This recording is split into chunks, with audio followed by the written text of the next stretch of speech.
নমস্কাৰ এই মুহূৰ্তত আহি পৰিছে ৰাজ্যখনৰ বাবে খন্দিয়াৰ কেইবাটাও বিগ ব্ৰেকিং নিউজ। আজি 8 জুলাই অসমৰ লগতে ভাৰতৰ বিভিন্ন প্ৰান্তৰ পৰা এনে ধৰণৰ খবৰসমূহ নিতৌ চাবৰ কাৰণে চেনেলটো সাবস্ক্ৰাইব কৰি ভিডিঅ'টোত এটা লাইক কৰি দিব। এই মুহূৰ্তত জনাই আছো এটা ব্ৰেকিং নিউজ। ধুবুৰীত চলিছে উচ্ছেদ। ধুবুৰীত কাকো এৰি দিয়া নাই এইবাৰ বুলডোজাৰে। চৰকাৰৰ বুলডোজাৰে কাকো এৰি দিয়া নাই। চুকুৰালীৰ চাহৰ দোকান পৰ্যন্ত এৰি দিয়া নাই প্ৰশাসনৰ বুলডোজাৰে। এইদৰে চাওক, চুকুৰালীয়ে তেওঁৰ চাহৰ দোকান যিগৰাকী ষ্টাৰ কেম্পেইনাৰ বুলি কোৱা হৈছিল বিজেপিৰ, সেইগৰাকী ষ্টাৰ কেম্পেইনাৰ চুকুৰালীৰ চাহৰ দোকান পৰ্যন্ত উচ্ছেদ কৰা হৈছে। এটা ব্ৰেকিং নিউজ জনোৱাৰ চেষ্টা কৰিছো। ধুবুৰীত চুকুৰালীয়ে চাহৰ দোকান উচ্ছেদ কৰিছে। এটা ব্ৰেকিং নিউজ। পদপথত চাহৰ দোকান দিবলৈ গৈ বিপদত পৰিছে চুকুৰালী। এটা ডাঙৰ খবৰ জনোৱাৰ চেষ্টা কৰিছো। এই মুহূৰ্তত পৌৰসভাই উচ্ছেদ কৰিছে চুকুৰালীৰ দোকান। অবৈধভাৱে পথৰ দাঁতিত দোকান দিছিল চুকুৰালীয়ে। সেই অঞ্চলত দোকান দিয়াৰ কোনো ধৰণৰ অনুমতি নাছিল প্ৰশাসনৰ।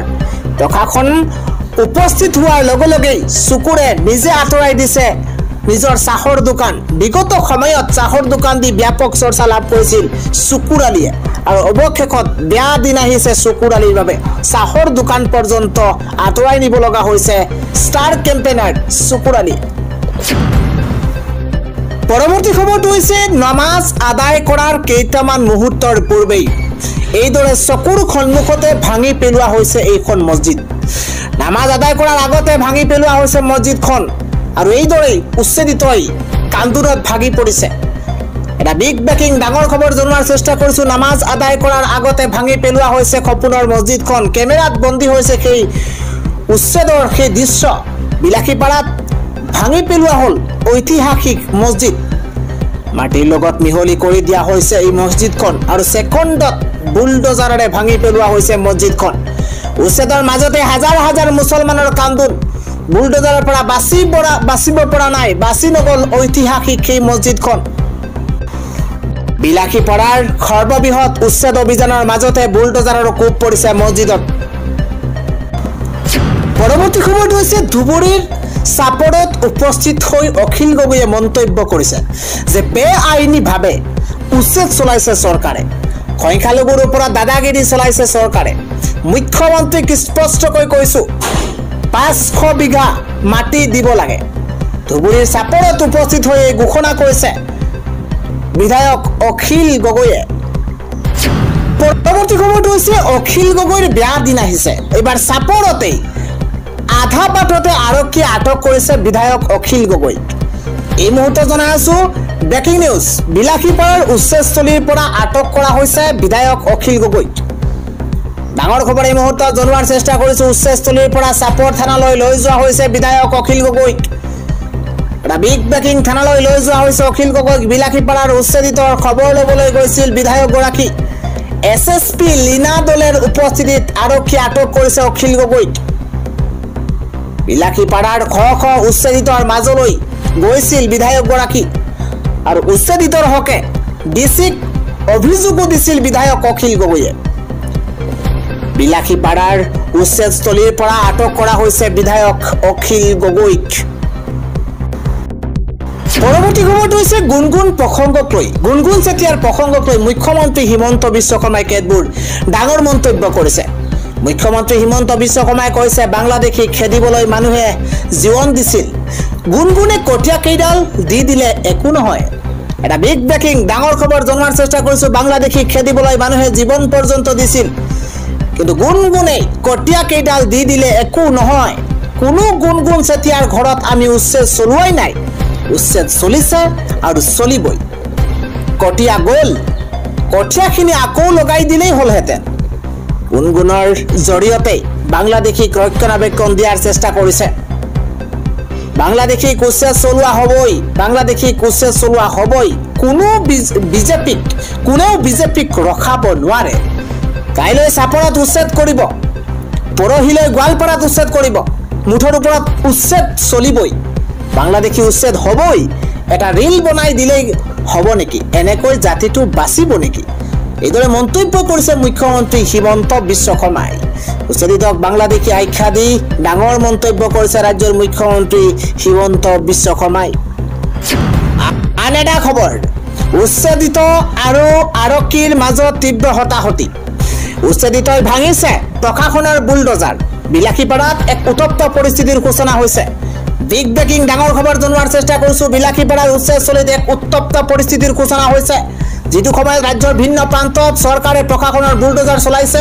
প্ৰশাসনৰ উপস্থিতিত কেইবা শতাধিক ঘৰ উচ্ছেদ কৰা হৈছে। আজিৰ দিনটোত ৰাজ্যৰ ভিন্ন প্ৰান্তত উচ্ছেদ অভিযান অব্যাহত আছে। তাৰ মাজতেই অপ্ৰীতিকৰ পৰিস্থিতি।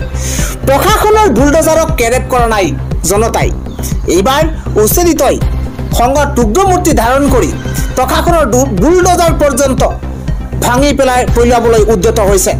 বিলাসীপাৰাত এক উত্তপ্ত পৰিস্থিতিৰ সূচনা হৈছে। জনাই আছো সবিশেষ। উচ্ছেদ চলি থাকোঁতেই উচ্ছেদিত আৰু আৰক্ষীৰ মাজত তীব্ৰ হতাহতি। ক্ষোভিত খঙত উগ্ৰমূৰ্তি ধাৰণ কৰিছে। প্ৰশাসনৰ বুলডোজাৰ ভাঙিছে সাধাৰণ জনতাই। শ শ আৰক্ষীৰ সন্মুখত ঘৰ ভাঙিবলৈ নিদিওঁ বুলি হুংকাৰ এইবাৰ উচ্ছেদিতৰ। বাসগৃহ ভাঙিবলৈ আহোঁতেই উচ্ছেদিতই ভাঙিলে দুখনকৈ বুলডোজাৰ। এফালৰ পৰা সেই দৃশ্যবোৰ আমি দেখুৱাব নোৱাৰোঁ, কিন্তু ইয়াৰ পাছতো বুলডোজাৰৰ ভঙাৰ সেই কিছু দৃশ্য আমি এই মুহূৰ্তত দেখুৱাবলৈ চেষ্টা কৰিছোঁ। বিলাসীপাৰাৰ সন্তোষপুৰ চাৰুৱা বাখৰাত ক্ৰমাৎ অনিয়ন্ত্ৰিত পৰিস্থিতিৰ সূচনা হৈছে।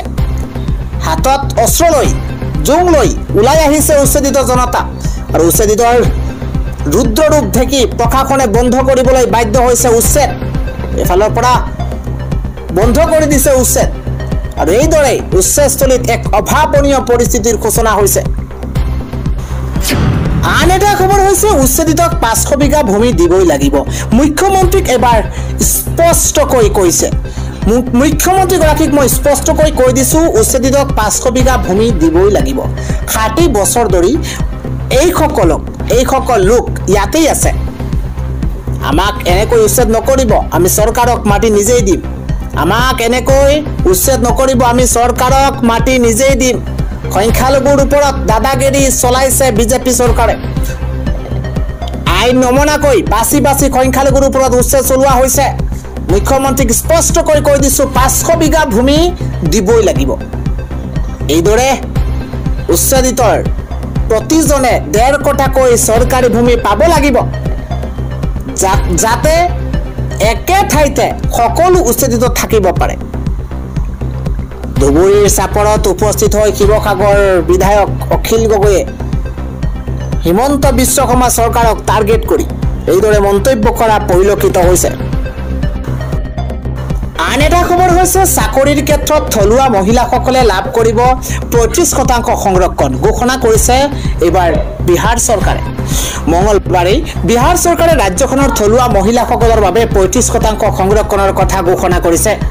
বিহাৰৰ মুখ্য সচিব এছ সিদ্ধাৰ্থই কয় যে বিহাৰৰ সকলো চৰকাৰী সেৱা কেডাৰৰ সকলো স্তৰৰ সকলো ধৰণৰ পদত প্ৰত্যক্ষ নিযুক্তিৰ ক্ষেত্ৰত ৰাজ্যৰ থলুৱা মহিলাসকলক 35% সংৰক্ষণ প্ৰদান কৰা হ'ব।